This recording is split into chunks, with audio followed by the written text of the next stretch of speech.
Thanks, Anne.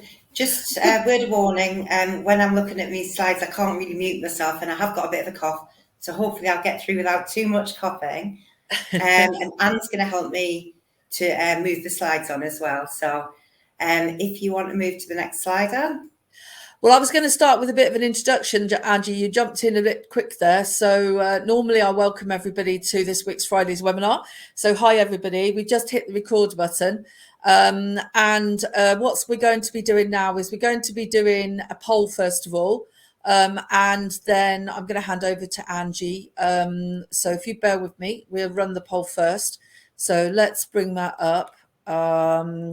So we've got a little bit of a poll to find out whether you're involved in sales and marketing. This will help with the recording. So the poll says, you should be able to see it on your screen. Is that right? Can you see it? Are you client facing or involved in sales or business development? In other words, are you involved in talking to clients on a regular basis? So you've got a couple of choices here. So no, I'm a student not working at the moment. I'm not in sales role within my current company. I own my own business and have to do lots of client-facing work. I work in a client role at my current company. And then the final one's being a bit cheeky. Doesn't everyone do client relations and sales? So as we've got a lot of learners joining us today, I'm expecting a few people that might not be actually working at the moment. But the most popular answer with nearly 70% is I own my own business and have to do a lot of client work. That's really interesting. There's just under 100 people in the room at the moment, so we do have a lot of self-employed, and I'm guessing they're going to get a lot of benefit out of this. So it's changed a little bit actually. I'm getting a few more people working a client role at my company, and so the percent, I think it's just the self-employed guys are really quick at clicking the buttons, because that's gone down to about 50%. So if I give you the revised figures, so we've got the highest is I own my business and I have to do a lot of client work. So that's 45%. The next highest is I work in a client role at my company with 22%. And then the rest are sort of pretty equal between not doing any client role at all. And then there's 4 people have sneaked in that doesn't everyone have to do client sales? Excellent. So just to let you know, guys, that this is going to take about 3/4 of an hour. I'm going to stay on here, so I'm going to be doing the slides. So, and if you'd like to make the slides bigger, there's a little 2 arrows in the top right that allows you to make them full screen. And if you've got any problems with the sound, if you click on it, that should solve it. So a little bit about Angie. Or Ange even. Yeah, so there's 2 Angies and Annika.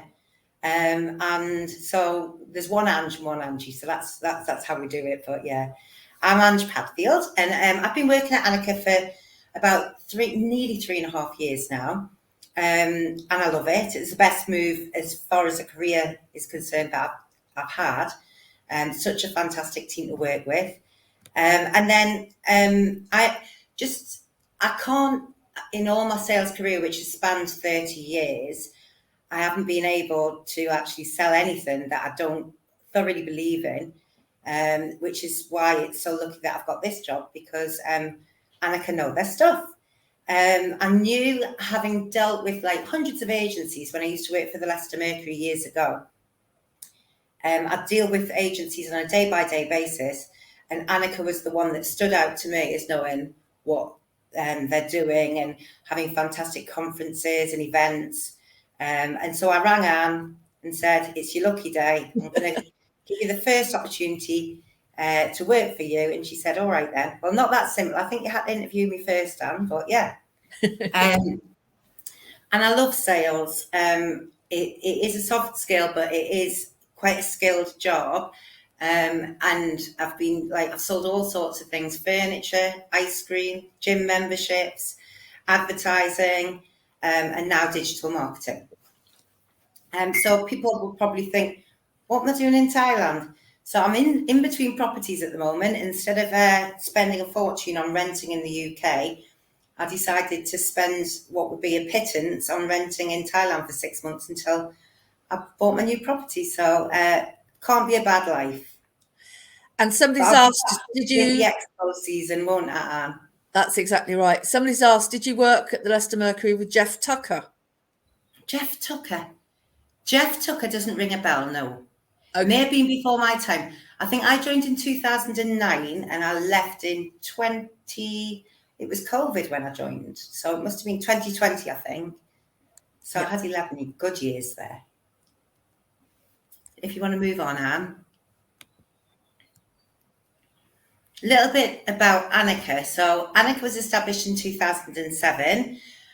We've got 23 staff, all very skilled in their own fields. We've got we've floated around about 40 clients at any given time. Who knows? Because Friday seems to be my lucky day. It has been in all my years in sales. So who knows? By the end of today, we could have 41. Let's hope. And then, yeah, we have 7 services. So we're a full service agency. See if I can get these right, Anne. PR, content, SEO, paid social. We do organic social as well. PPC, and creative. Did you mention analytics? Oh, analytics and technical too. Yeah. Thanks. See, I've made it easier. I say we've got 5 services, which is strategy, search, social, shopping, and skills. It's easy, it's so much easier to remember 5 S's than it is to remember 7. This is our team. There's not a lot to say on this slide. I thought I'd deleted this one. Sorry. But yeah, this is the guys. And then you see on this slide a lot of the different businesses that we work with. As far as the businesses we work with is concerned, my job is so exciting because I get to talk to different businesses every day and they're so varied. And I'm a bit of a business junkie, so getting under the skin of what that business does and finding out all about them is like fantastic for me. It reminds me of there was a film with Tom Cruise in called Cocktail years ago. I don't know whether anyone remembers it, but they had a conversation in the film about a flugel binder, which is the little thing that holds the lace on a shoe together to put it through the hole. And that there was a factory that makes these flugel binders. And like every day, I'm absolutely astounded by all these different types of businesses and what makes them tick and what they do and how they do it. So we've been very lucky to work for some fantastic businesses. The name drop is Eon, Uber, NHS, Palex. You see them all on there. And we work for some quite unknown businesses as well, but that are quite big, really, aren't they? So yeah, sometimes the business to business businesses where they nobody knows them apart from in their sector. So, and they could be massive. They could be, I mean, somebody like Automation Energy I think is a huge American corporation, but nobody in the UK knows it exists, and yet they've got hundreds of thousands of clients. yeah, It's very strange the sorts of the businesses you end up working with. I think they're in some New York list or something. Stock exchange of some description, yeah. Yeah, that's right. So all other than the S's you mentioned, Dan, we've used for a lot of years the poetic acronym. So it's just basically what I said, what we do. So we've got your paid media, your owned media, earned media, technical, insights and data, and creative. Anything that, because I'm in sales, I've got to say this at this point.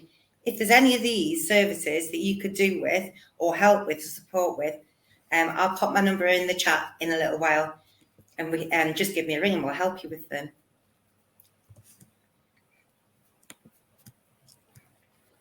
So we're quite proud to have won quite a few awards last year. It's early doors this year, and we do plan to win some more awards because we're always doing great work and getting great results for our customers. So last year, we had Large Media Agency of the Year, Best Shopping Campaign, Best Retail Campaign, Best Use of Conversion Attribution, and Best Use of Page Social. Lovely picture of our Emil and Ed on there. Ed's looking like he's trying to mimic some sort of bikini or something there.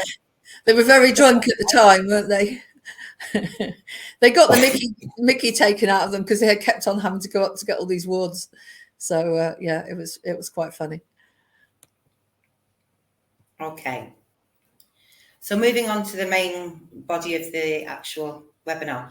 So the importance of lasting relationships in business. So first of all, if you move on to the next slide, Anne, what I want to do is to set the scene for what you're going to hear today. So I don't think, you see, we've got like loads of business owners in the room, and you probably had, before you owned a business, you probably had some sort of sales ability or customer relationship manager too. So can't really teach you a subject. And I don't think you're going to really, it's not one of those webinars where you're necessarily going to learn stuff. It's more that you're going to be reminded and motivated and inspired to reach out to people that you haven't spoken to for quite a while. Sales, for example, I go to sales seminars and conferences regularly and webinars. And I can't say necessarily I learned something, but I always feel refreshed and motivated afterwards. So fingers crossed that's what you get out of today. So to set the foundation, these are some of the things that if you put into practice what you'll hear in the webinar, this is what you can achieve out of it. So customer loyalty, if you feel businesses that feel connected to you will have a sense of loyalty with you, and people do buy off people. So that relationship's essential.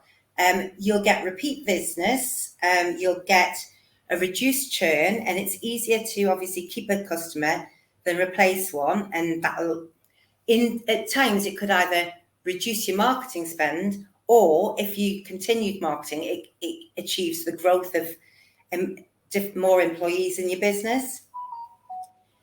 Trust and credibility, essential. So I would say it's really important to manage the expectations of your customers, because then you will come across as credible. So if you are going to be late on a piece of work, or you are going to, not be able to get back to them for a length of time, just let them know, drop them an email or something, just so that they have those expectations. Increased lifetime value, that goes hand in hand really with the reduced churn. We do have some short-term contracts. Like, I'll give you a couple of examples. So the NHS and the North Warwickshire and South Leicestershire College do small, short, sharp projects with us, but they keep coming back time after time. Most of our clients are 12-month contracts, and there's some of the clients that you saw on that slide before that we've had for years and years. Collaboration.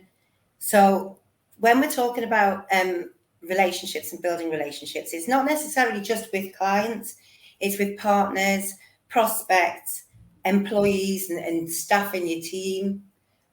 So collaborations will increase the revenue. It could be that you partner with another agency, for example, on a tender, and then you win the tender and work together like that. And then advocacy. So there's digital advocacy, of course. So there's online reviews and social love, but there's also direct referrals that you can get, and that's advocacy too. And we do have a lot of clients that refer us regularly. Excuse the coughing. So ultimately, all of this means more revenue for your business. And if that's not convincing you that it's really important to build relationships, then I don't really know what will. So yeah, if you move on, Anne. So understanding the customer's needs. So this is something that we all do when we're talking to a prospect, but we also need to continue that as they become a client too. And there's different methods. So it's not just a question of just asking questions. There are different ways that you can identify the customer's needs. So we personally, what we do is we have a discovery session, and we have a document that we've developed over the years to add in all the commercial questions, like your average order values, your profit margins. We need to really get under the skin of the business, ask loads of questions. And sometimes we go off track of that document because something's unearthed in a conversation that hasn't been covered in the document, and then we'll add things in later on. But we need to ask all the commercial questions. But as an agency as well, we do need to ask a lot of technical questions. and questions about their previous marketing. And sometimes we actually, I mean, that initial conversation is a qualification of whether that is a right fit for our business. And there's quite often that we've actually been on a discovery call, myself and Anne, and we've worked out that the project isn't viable, or we've had to turn work away, or the website won't convert, or the budgets are too small. So we do actually turn work away, don't we, Anne? So yeah, it's quite interesting. One of the things, I don't know whether you're going to talk about this, but one of the things that I find is that when you speak to somebody, because Ange does most of the first contacts, but every now and again I'll pick a call up and I start asking them questions about the money and how they make their money and what their profits are and how much they can afford to get a new customer. And they're really shocked because nobody else has asked them these questions. And I'm thinking, well, what are the other agencies doing? You know, why aren't they asking these fundamental questions? And then I might look at the website and I say, oh, I'm really sorry. I don't think, or I ask them their budget and I say, I'm really sorry. I don't think you're ready to work with an agency yet. You know, your website's not really up to scratch. And if you spend a load of money trying to get, or you spend a load of time and effort trying to get people to your website, they're going to look at it and they're going to go away and say, well, nobody's told me that before. And I said, well, basically, a lot of people will just take your money and then in 3 months later or 6 months later, you can be really disappointed. Well, I'd rather not do that. I'd rather you go away and then come back, and at least you're going to trust us because we're honest. And I think that's I think we sort of tell people what they need to know rather than what they want to hear. I think that's definitely a mantra of ours. So I think that definitely makes a big difference. Yeah, you're definitely stealing me webinar notes here. Oh, I'm sorry. I'll let you carry on. It's true. I like that about us. And the thing is, even if somebody hasn't got a budget big enough, or they're just a startup or a small company, we'll always give the best advice possible, because as that company grows, they'll remember us and come back to us. So as well as asking all the probing questions in the initial stage, it's really important to continue asking those questions. So you need to know what the objectives of the customer are, what are their challenges, what are their pain points, and then keep asking those questions, because the business changes direction. There's new stuff happening within that business all the time. You don't stand still. So you've just got to revisit often the same questions or new questions every meeting that you have. It's not all about, for us, it's not all about, this is what we did last month, this is what the results are, and this is what we're going to do next month. It's about learning like more and more about the customer and get the customer's needs on a constant basis. Also, before I go on a call with a client, and I know that our client services team do this too, we do social media listening. So we would go onto all the platforms of the customer, find out what they're doing, so that we've got a little bit of a heads up and we've got our fingers on the pulse as to what that client's up to right now. And of course, by doing that, while you're there, you're liking and sharing their posts, which is helping their marketing. And so you're advocating their brand too. Data as well for identifying customer needs. So when we first speak to a client, we often go into their Google Ads account, go into their analytics. We can also use current clients and find out what their purchasing history is, what Google Trends is saying about their service or the market that in the sector that they're in. We also use SimilarWeb, which shows us what their competitors are up to. So these are all ways of just getting as much information about the customer and their business as possible. And then, of course, we would have regular brainstorming and focus groups with our clients, so that it's a two-way process and they feel completely involved in all the decision making and all of the, if we're going to go down a certain tactic or come up with a strategy or test different things, they understand why we're doing that, and they take not so much ownership, but they understand why we're going down a certain route, and they feel involved in that process. They learn more about us, we learn more about them, and where possible, we do try to do, even in this day and age after COVID, if a customer wants a face-to-face appointment, or if we can try and get a face-to-face appointment, we always prefer that. But actually, what we find is that there's some customers that actually don't want that at all nowadays. So horses for courses, and you get different, types of customers, and we'll adapt to meet their needs. It's great when you can go into a business, though, isn't it? Because it's only really when you get into the business and you go around and look at it. So I remember recently we went round DSL, who they've got an e-commerce business, and the way that they also sell in all the garages, so you'll see all their products. But it's only when you went around the warehouse and you saw just the range of the stuff and the quality of the stuff that they did that you really started to understand what they did. Because just from an image on an e-commerce website, you can't get the same impression of a business and the quality of the product unless you literally have it in your hand. Absolutely. I find, pretty much every business, it's great to go down and see what they're doing. But I don't know why I am, but especially in manufacturing, I find you have to pretty much immerse yourself in that sector to be able to really get a grip of what that customer does. Engineering, the same.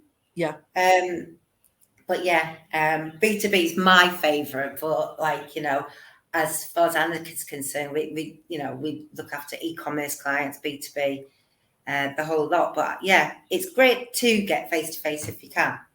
And I just wanted to touch on the role of empathy in a relationship, because it's just crucial. I mean, it's not hard, but it's crucial. So, we just have to try and get a real good understanding of the perspective of the client. And, if they have pain points, feel their pain and feel their success, celebrate their success as well. It's really important. But like I say, it's really easy because people that have got empathy are people who care. And I'm hoping that everybody in this room is one of those people. And just some examples of some massive businesses that actually do a fantastic job from a digital perspective, to know their clients' needs. You've got Amazon, and they use your personalised recommendations, customer reviews, customer feedbacks, and they're continually adapting to meet the customer needs. And the customer needs the key is they're evolving. And so what people wanted off Amazon 2 years ago isn't necessarily what they want today.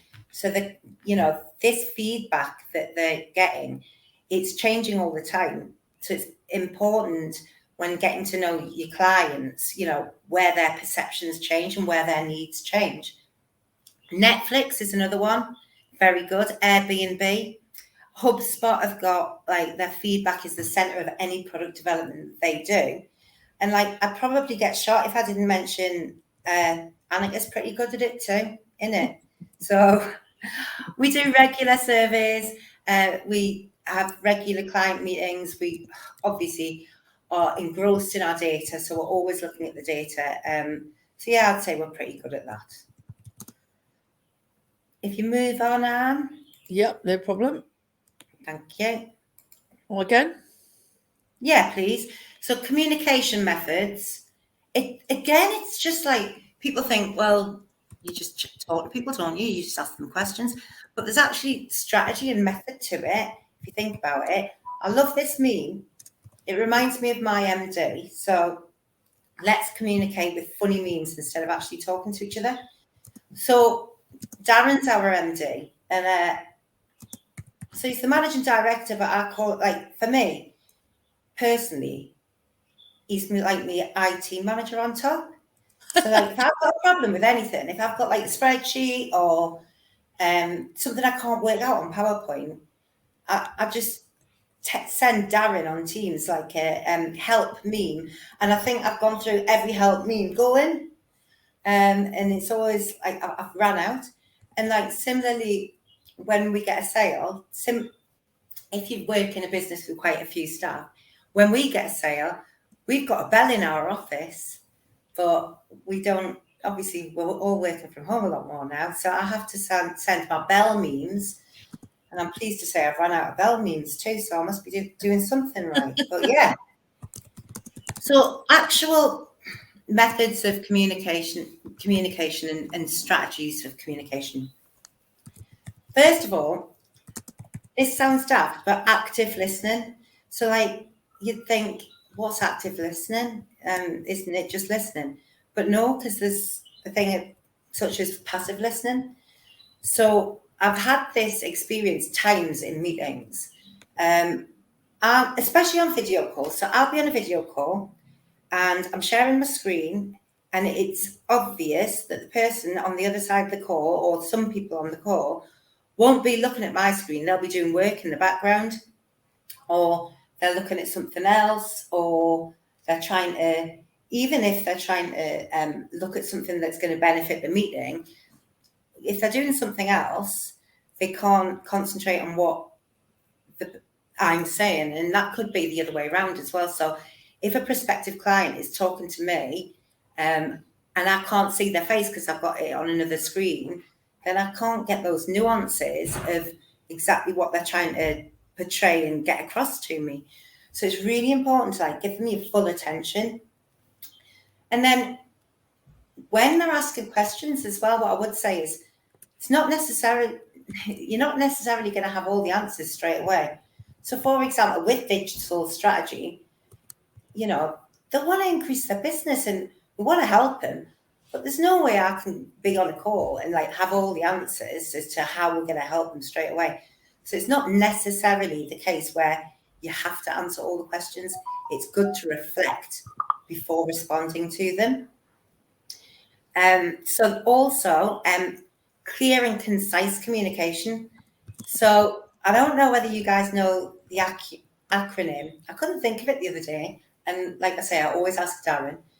He said TLDR. So that's the acronym that stands for too long didn't read.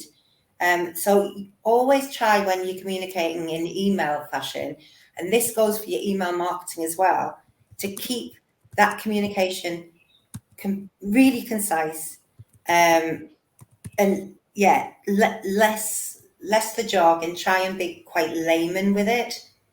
I thought you were going to send me a kiss then. I thought you were going to do the kiss one. Oh, keep it simple, stupid. That's another acronym. Yeah, absolutely, you're right. Honest communication. So be completely transparent and open.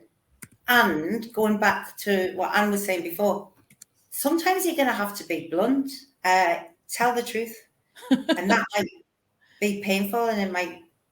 So another example is customers come to us, and they think they want SEO. This is just an example that I don't know. All my competitors are doing it. I need to do it. I don't really know what SEO is, but I think I should be doing it because everyone else is. And then we might have to actually say, well, if you've only got that limited budget, you're probably better off doing paid in the first instance. So it's just being completely honest and open with the client. Be empathetic. We touched on that before. Have regular communication. So when you're in a meeting or on the phone or sending an email, you should always try and plan when you're going to speak to that person next, when they're going to hear from you next.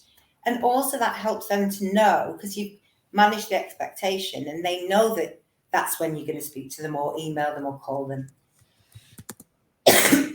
You shouldn't really be coming off with no further action and no plan as to what to expect with that client. So that regular communication is key. And then that I said earlier on about this not necessarily being just client centric. So that goes for prospects, that goes for partners that you work with. Prospects, definitely, because those prospects could come back to you and say, do you know what? You're not right for us, or we're gone elsewhere. But a no, not now doesn't mean a no, not ever. So that even with a prospect that's come back to you and said that they don't want to work with you right now, it should still be, that's fine.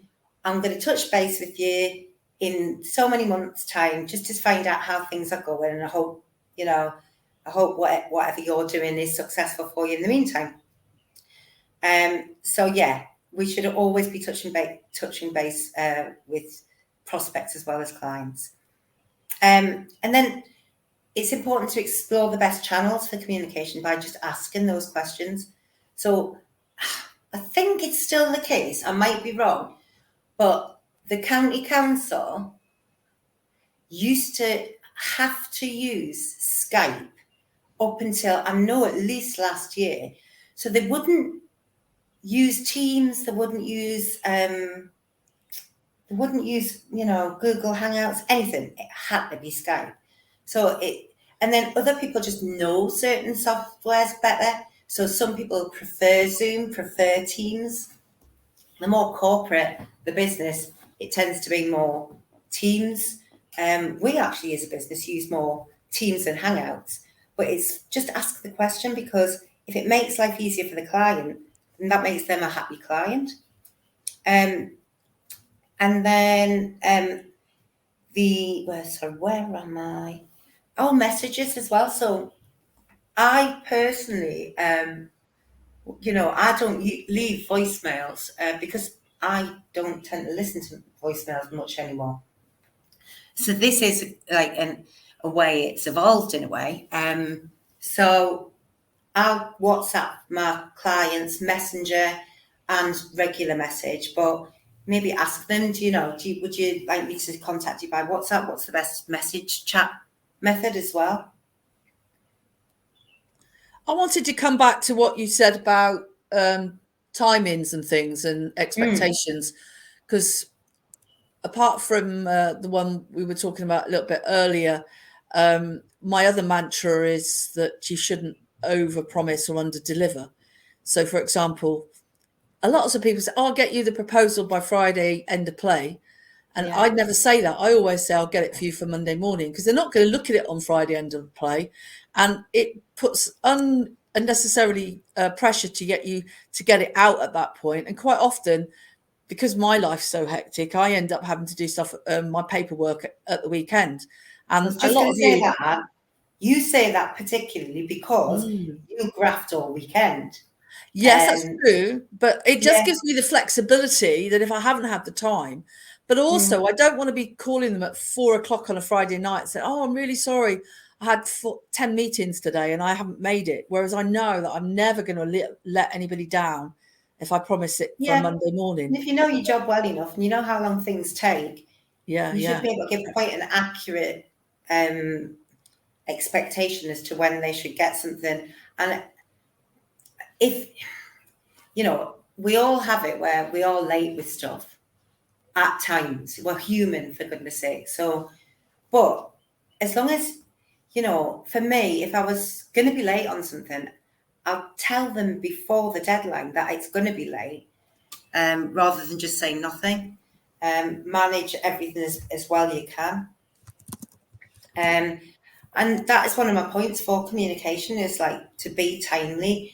I would hope to think that most businesses have a service level agreement. We have a service level agreement where we have to get back to the client within 5 hours of an email. Even if it's just to say, I'll look into it, I'll be back to you by X time. But we also have like a service level agreement because we wait on quite a bit of things from our clients too. So if they're QCing, for example, a PR piece, we'd want them to QC that in a timely manner so that we can actually get on with distributing it. Also, as far as communication is concerned, it sounds quite obvious, but be positive. So inspiring storytelling, creative ideas, celebrate their achievements, focus on solutions and opportunities instead of issues and problems. So we do a lot of audits for different services, and it would be really easy for us to turn up and say, oh my goodness, you're in a right state here, and frighten the living hell out of that potential client. But the way we talk to people is to show them, how, it doesn't matter where it's at now. It's the opportunity of what you could get if you put everything right. And I would say, we're always looking at opportunities at Annika. Also, conflict resolution with communication. So when there has been a problem, and it happens to the best of us, it's just a question of going into the meeting with a clear plan of what the solution could be and working together collaboratively to get a solution to that too. So one piece of advice I would give you, if there is some sort of conflict between yourself and a customer, first of all, do not contact them if you're angry or mad. You need to calm down before you communicate. And also, don't concentrate on blame. Think about solution. That's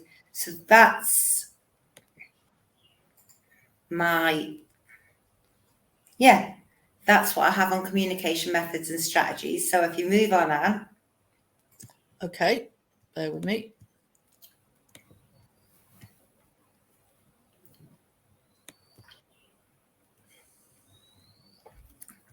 So how to build trust?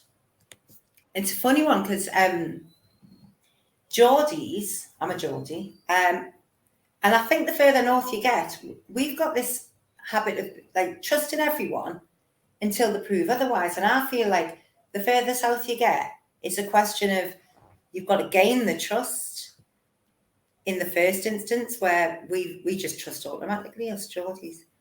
But you know, most of the world isn't Geordie, and I'd say 80 to 90% of the people that purchase from us have had a bad experience in the past.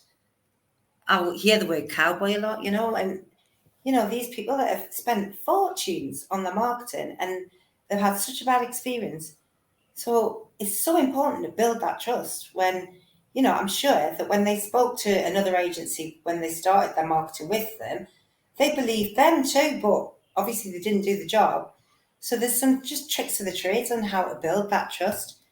It's going to be a little bit repetitive here, but be reliable, be consistent, be dependable, show your competence, your expertise, your skill. That'll prove to them why they come to you. So again, it's why I'm so lucky that I work at Annika, because we've got such high skill levels. I finish, there's not a proposal that I finish or a reporting call with a client where I don't feel like I've learned something and I'm proud of the team and their expertise and their skill. So be transparent, lay all your cards on the table, and do that even if you've made a mistake, if you've done something wrong. You know, you should still, you know, put your hands up, because that's what you have to do sometimes. Have integrity. Another reason that it sounds like a sales pitch, this, but it's just another reason that I'm loving Annika, because we've got ethics, we've got moral standards. We never take somebody's money unless we know that it's going to be a viable project. So have integrity as a business, because it goes such a long way. If you haven't got integrity, you'll not be in business long. Accountability, again, just putting your hands up when you're wrong, making sure that you know if you're going to do something for a client, you do it timely. Talk the long game as well, because I don't know, I was a potential client I was talking to, and we're talking about the next 5 years, because that's a relationship, that's a partnership. You know, so it's not what, like I said earlier, we have got some short-term contracts because that's the needs of the business, but we should be, you know, all of us talking the long game, talk about the future, talk about 5-year plans. We should know what our clients, and hopefully they've got 5-year plans, but we should know what their plans are for the next 5 years. You'd be surprised how many clients haven't even got a 1-year plan or a business plan, or prospects, should I say, in the first instance. But yeah, have collective decision making. So get agreement from the client so that, you know, that they've bought into the ideas that you're bringing up in whatever meeting it is. And then my philosophy's always been, if this was my business, what would I do? So, like, if I was going to be spending this money on marketing or this money at all on whatever product or service, you know, is it going to be valuable to the business? Is it going to be revenue generating? Is it going to help me grow? And if I ask that question and put myself in the shoes of the business that I'm talking to, and I can honestly say that, you know, I've bought into the strategy that we're proposing, then I'm happy to propose it, and then that builds trust from the client. Okay, so I'm not sure what slide you've got up on. Let me just check. I've got the build the trust slide. Build your trust slide. Do you want me to move on? Please. Technology and tools next. Okay. I'm not going to spend too long on this slide, but, well, first of all, I just want to tell you that whether you think it is or it's not, CRM is your friend. I have this client, it's a Montfort University. There's so many different, like with councils and unis, there's so many different departments. But there's this one client, they come to us every year to bring their students for what is a day in the life at a real agency really like. So we show about 30 students from DMU what it's really about. And they pay for that. But if I didn't, there's no chance I'm going to remember to speak to them every January to talk to them about that event unless it's in my CRM. So CRM should be your friend, and CRM should be almost like it's your right arm. I mean, you shouldn't, as a business, there's so many free softwares out there for CRM. No matter how small you are, there should be a CRM system incorporated in each business. Then customer files with documents in, such as the order confirmations, the invoices, the proposals that you've done, the reports that you've done with them. So there's one go-to place for each customer. Google Analytics is your friend too. That's going to give you the insights we've talked about before to help your client. Similar webs of software we use, but maybe not all companies invest in it. We can only get the data out of SimilarWeb, which helps us look at competitors and what's happening in your industry. If the client has got at least 3,000 hits to their website on a monthly basis, but it is something that we can look at for you, so we can give you like a competitor analysis if you have over 3,000 hits.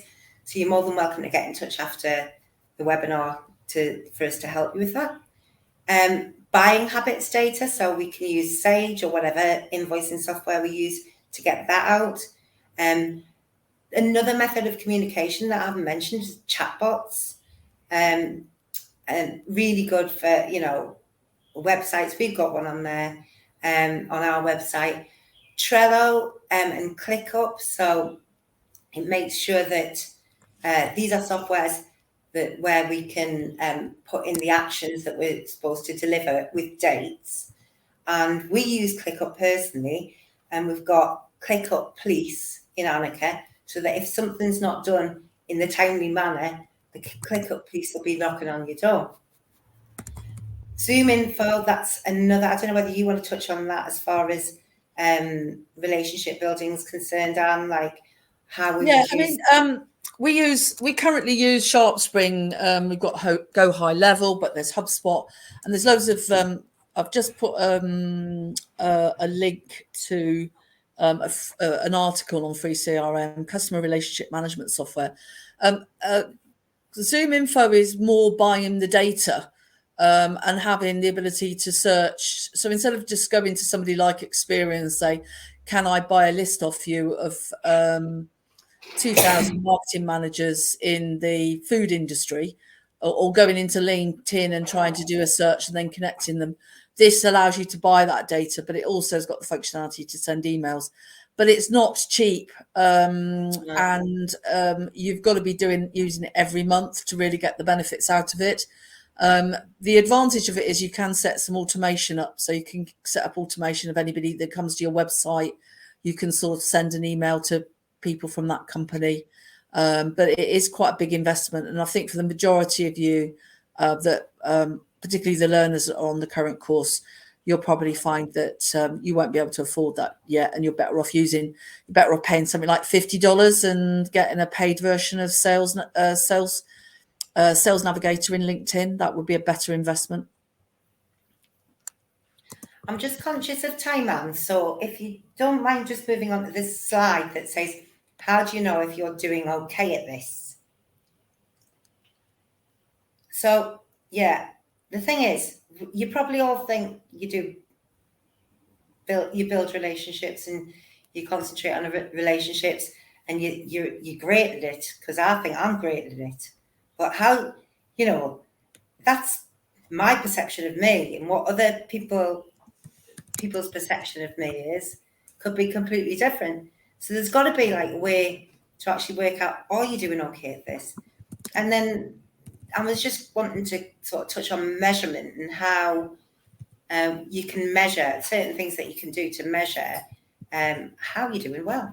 So the thing is, sometimes when we lose a client, I'm quite lucky to say that it's not luck, or if it is luck, it's labour under controlled knowledge, that acronym. But when we do lose a client, we understand that it's coming. We understand why they're leaving, and we've got much prior notice to it. Where you do have to worry is if you're getting these surprises where you're losing a client and you really didn't expect it, that's where the alarm bells ring.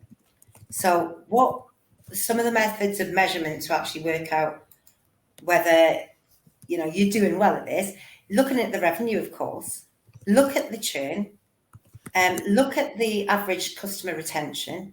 These are all things that you can have charts on a monthly basis where you're just checking through. You want to be sending regular surveys to your customers. And can you explain the NPS score? NPS, Net Promoter Score. So Net Promoter Score, I can't remember the formula, but it's all the people. It's a ratio of all the people that like you. So sort of score over 9 out of 10 versus the percentage of people that give you, I think, 8 or less than out of 10. So it's basically a sort of like a satisfaction score.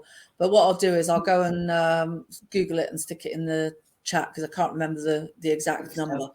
But you want to be having a Net Promoter Score of 80 or 90% at least, really. And if it's less than that, then you're not doing very well. But it can change over time. So sometimes you need to sort of benchmark where you are and see that change. And you can do an employee, if you're a big enough company, you can do an employee one as well. You can also use your CRM to gauge the average number of touch points and engagements that you have with the client. If you're using, it's garbage in, garbage out, isn't it? If you're using your CRM correctly, you may be able to work out how many touch points before you actually get a client on board. And then once you have that client, making sure that you've got an average number of touch points that's acceptable to keep that client. You can gauge success on repeat business, extra work that you have off a client, and also, and I'm proud to say that we get a lot of these, referrals. So I can't see, if you're doing good work for a client, what would be the reason that they wouldn't know somebody that could benefit from your service? I think the problem with that is, as far as referrals are concerned, is it's not front of their mind to refer because they've got their day job to do. Referring to you isn't their priority. But I tell you what, if you've got a good relationship, if you ask for that referral, they'll put it on their list and they will send you one. They will do an e-introduction. So maybe, as a business, you need to look at how many referrals have you had lately. If you ain't had any, It's probably because you haven't asked for any.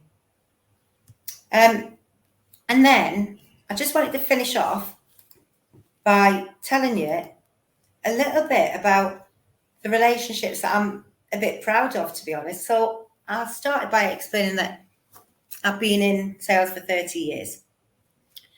These are very different people, obviously, but different types of relationships. So the first lady here is Tammy Meehan, and Tammy works for De Montfort University Business School.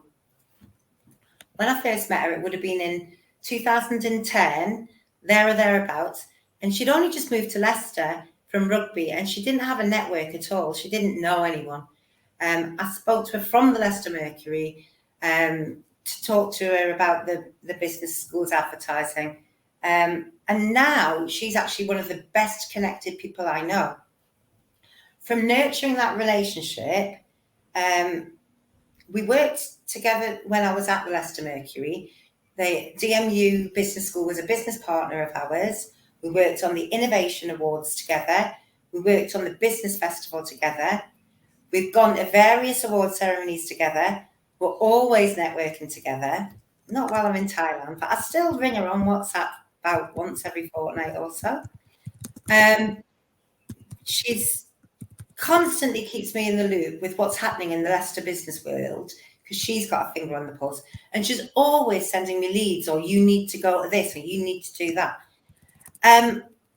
We've been out for coffee, we've gone for lunch, we've had drinks together. We went to Leicester City Football Club to watch a match together, and she's like one of my best personal friends. So that's like a relationship from me ringing them up cold to 14 years later. So she's a massive advocate of Annika as well. Bill, this is the next guy. Bill's 75. I met him 25 years ago. He owns Evans Fireplace Centre in Syston. There's your plug, Bill. And also Firecraft, who are a manufacturer of stone fireplaces. So I sold him a membership to a gym, which was what I used to sell back in the day. And it was the favourite gym I ever sold memberships to. And it was actually based in Leicester. It's now called Abbey Sport and Leisure, just around the corner from our offices. So I sold him a gym membership. How that relationship's evolved is we played squash together, pool together. We've been out for curries. I set up as a freelancer, went into his business and set up a gas servicing element of his business. I moved to the Leicester Mercury. He became one of my top advertisers. Then I would take holiday from work to support him on his exhibition stands at Grand Designs and Ideal Homes. He gave my ex-husband a couple of months' work when he'd lost work. And when his wife had a heart attack, I went and worked in his shop for him to support him. And he's been a personal friend for over 25 years. So I'm quite proud of that one. And I love Bill very much. Caroline. This is the third lady here. So Caroline used to be a director of Annika, but that was I don't think way before my time, but definitely before my time. It was only about 6 months. Because she moved to me. Yeah, because she moved. Yeah. I'm gutted she didn't to cross over. Yeah, she moved to De Montfort Uni, didn't she, as a lecturer? Yeah, so Caroline lectures at DMU. When I started working at Annika, I got to introduce to Caroline from Anne, and she's been an absolute rock of support for me. And she's really I would say she's actually mentored me throughout my time at Annika. So she's been fantastic to me. I know all about our family, our life, our holidays, our trips away with the uni. We speak regularly, just like to find out what's happening in her life, what's happening in mine. And then, she's a massive referrer. She's a massive advocate of Annika, and she'll always think of us first and always contact me. And she's also a client, so it's her students that come once a year to find out what agency life's real life really like. And we actually end up telling the students, forget everything you've learned in uni. This is what really happens. So it's a good day. I love it. But yeah, she's been fantastic. That's a really great relationship that Annika Digital have. And then finally, the last lady here, Natasha. So we met Natasha when she worked for East Anglia LEP. A LEP, just in case you don't know, is a local enterprise partnership. And Natasha appointed us for one of the government-funded digital marketing boot camps. She left, and then she went to a different organisation called the LEP Network. So she's got like a finger on the pulse with everything LEP orientated across the country.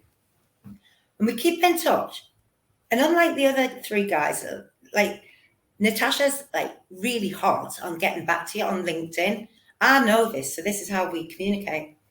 And I'll say, oh, do you know of any other boot camps that are coming up, or have any of the next waves come out yet? What do you know, Natasha?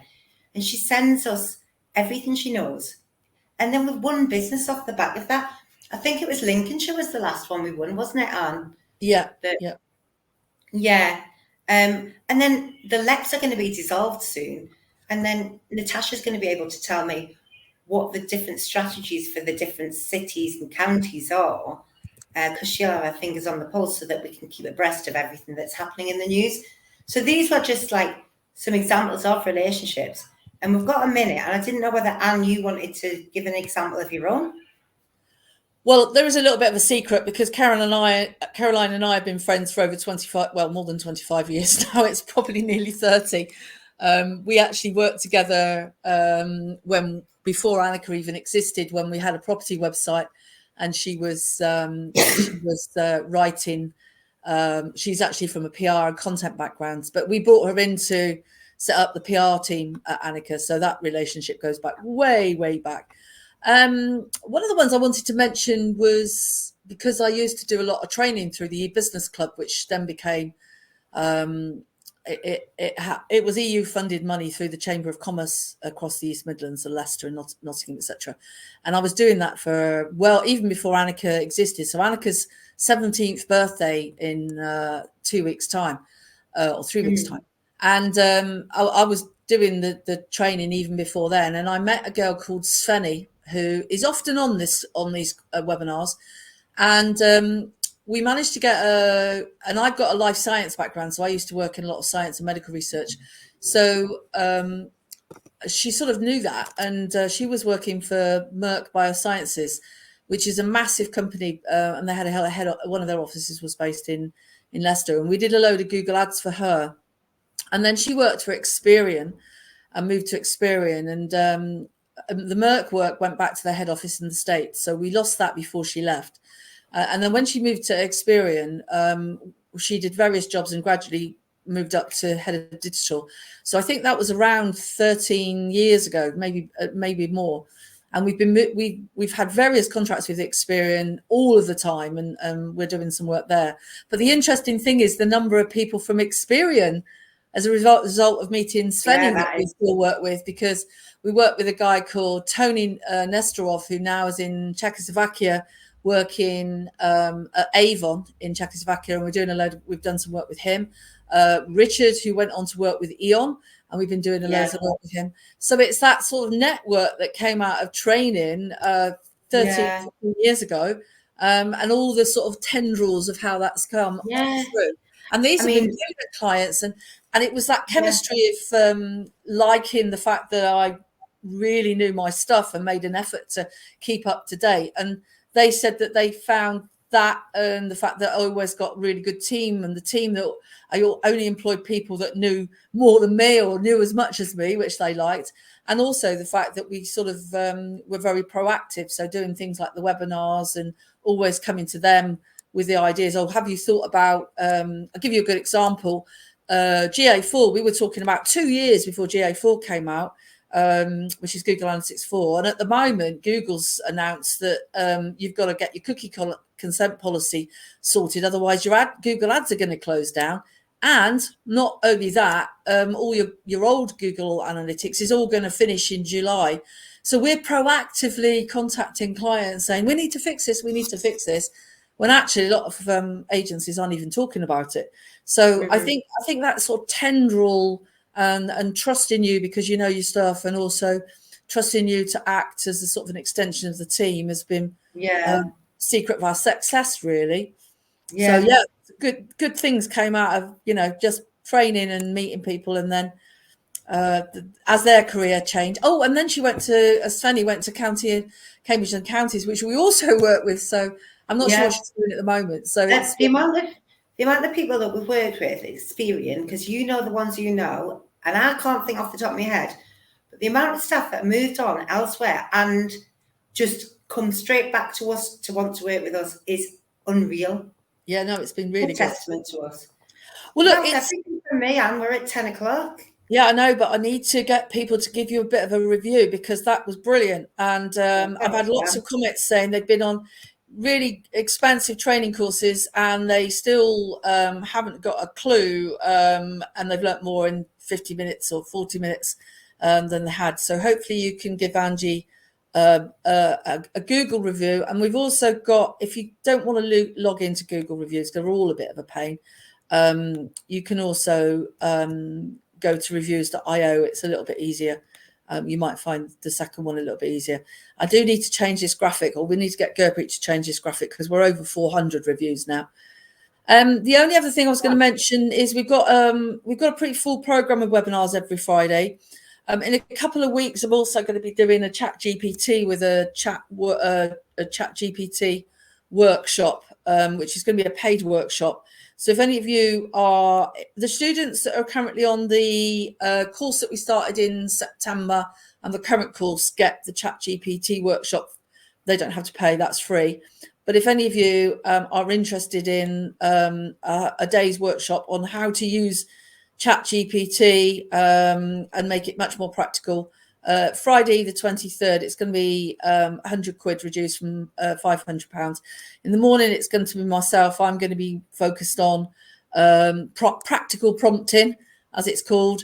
And then in the afternoon, Martin's going to go through a whole load of other tools that he's been playing with to just show you what tools are out there. Some of them you've got to pay for, some of them are free.